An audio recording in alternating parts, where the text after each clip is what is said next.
Hey guys, welcome back to the Practical Worship Leader channel. This is Rob. All right, today we're talking about the strategy for worship team excellence.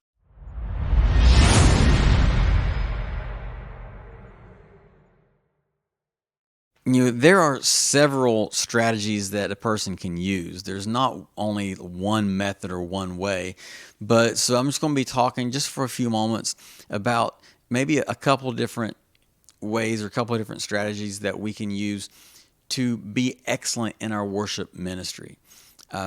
Number one is we got to spend time together. We have to practice. We have to get to know one another. I know everybody's busy, so it doesn't really matter where you're at or what you're doing, what you do for a living, if you're full time or if you are a volunteer. Everybody has busy lives, so it's kind of difficult sometimes to get together outside of church. But try to do that. Try to get your team together and do things outside of ministry. Sometimes, if your church is very busy, if you're like us and you're a growing church and you're getting to that level to where a lot of people within your ministry, within the worship ministry, they help out in other areas as well. So when the church is busy and doing things, the times when you as a worship team aren't doing anything, your team members are helping in other areas. So you're limited on time, and that's understandable. So take some of your practice time. Thank you for watching the Practical Worship Leader YouTube channel. If this is the type of content you like, help me out and like the video, subscribe to the channel if you haven't already, and click the bell so you'll be notified when I upload new videos. After the video, look in the description, you'll find our website link, our store, where we have some brand new t-shirt designs. If you like wearing Christian t-shirts and displaying your faith, you'll love the Rob and Jen Apparel and More store. We're adding new products all the time, so go check it out. One last thing before I get back to the video. I'm launching an ebook. That's right. It's been on my heart for years to pour into worship leaders and teams, and this book will help me do just that. It's short, but experience-filled, and I'm sure it will help you wherever you are in your ministry. Whether you're brand new to the calling or you're a veteran of worship ministry, it's just $10, available at robandjen.com or on Amazon. Okay, now back to the video. Take some of your practice time and just come together and eat. Just come together and do something that's outside of the normal practice or normal worship ministry, and just do something together. Spend some time together. Something that we do. Now, this is not really something that's apart from worship ministry. We just make it a part of it every practice, is that we do devotions together. Our practice starts at 6:30, and we usually, actually our devotion starts at 6:30, and we don't usually get out of devotion until at least 7 o'clock, and sometimes we don't get even, our practice doesn't get started till like 7:30. That's why we have them on a Friday evening, so that hopefully nobody is working early on Saturday morning.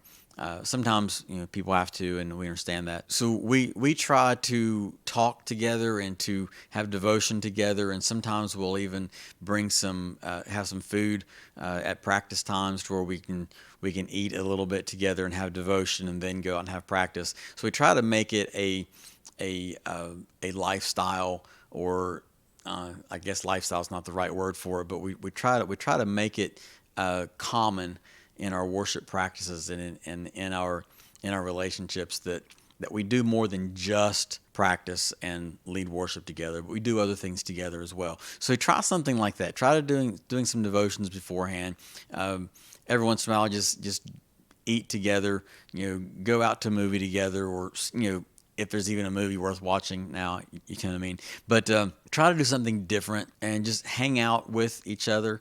Many times for us, what ends up happening is after service, the worship ministry, the worship team, a lot of us, we're still there and we're just kind of hanging out. We're not doing anything. We're just spending time with each other. So that's just spend some time with each other is one way of developing your worship ministry, because when you know each other, you'll work well together, or you'll work better together. But one strategy in team building, I think, besides building relationships, is really the practice and the team development. Now, with us, our practice time is kind of our development time. A lot of people will talk about like the rehearsals is not a time to learn songs. That's the time to put everything together. I agree. But our practice time is not rehearsal time. Our practice time is a time to where, yes, everybody should already hear the song or have heard the song. Hopefully, they've played it a little bit and they maybe they already know other parts and they're good to go. They're good to just have rehearsal. But there may be some to where they really need to get this song down. They don't know it yet, or they're struggling with, like how do I sing this song, or what are the parts that I'm to play, or I need to listen to so and so before I do what I'm going to do. And so those are those times to where we develop, we listen. And a lot of times we'll just have the keyboard playing only, and then we'll kind of fade the keys out, and we're just singing a cappella, where we're listening to each other, and I can listen and I can give some feedback on their vocals. Now, that's not criticism, it's feedback. We have to make sure that we, as worship pastors, we're not criticizing each other, we're not criticizing our team members, but we do have to listen and know that, okay, you're going flat here. And, I used to not want to tell somebody they're going flat or they're going sharp or they're off key or whatever. But we have to. We have to tell them. We have to build a relationship with them to where they know that we're not critiquing them. We're telling them because many times, and explain to them that, that if you could hear yourself outside of your inner ear. So if you do something crazy like put a book up here, or sometimes your hands will work, but you just put a book up here to where it forces your ears to hear what's coming out of your mouth, what you're projecting. You will actually hear more of what everybody else is hearing rather than just what we're hearing in our inner ear from our head sound. So just put your hands up here and you can hear a huge difference.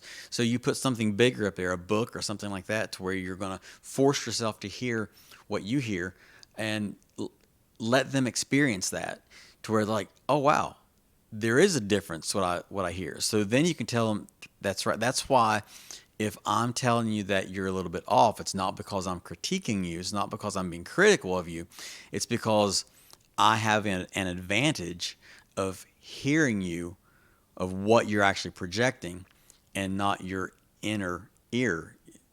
I'm not hearing your inner voice. I'm hearing your outer voice.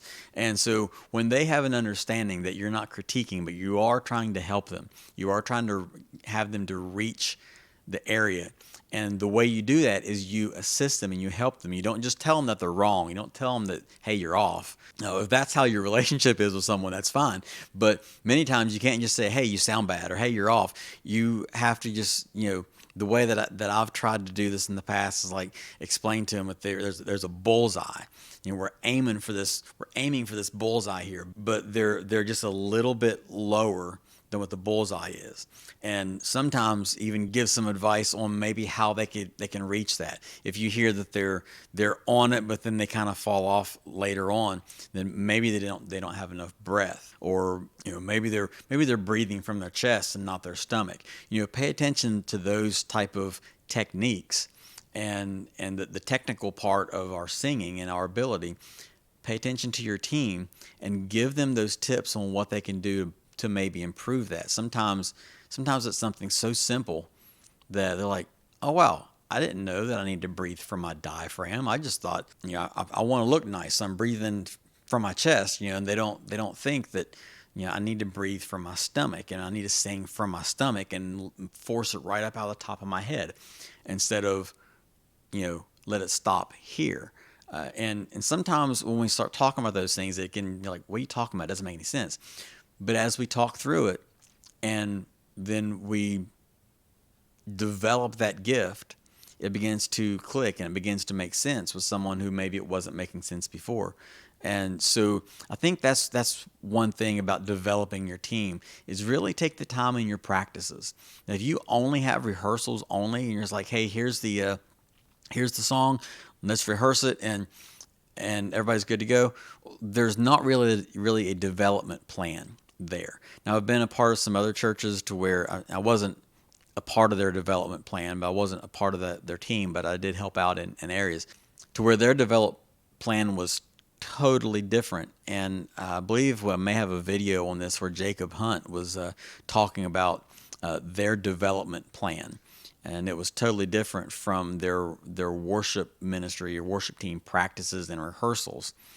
So they had one totally different. And I'll put a link in the description on that one where Jacob's talking about it.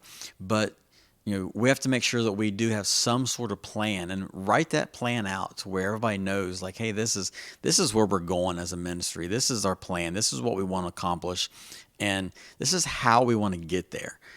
This is how we want to improve. So we're gonna number one is we're going to focus on our spiritual walk first. We're going to pray together. We're going to read the Bible together. We're going to talk and we're going to discuss what we read. We want to grow together spiritually first, and then we're going to go out here and practice. And as we practice, we can talk through things. We're going to develop our gifts and our abilities together as we practice.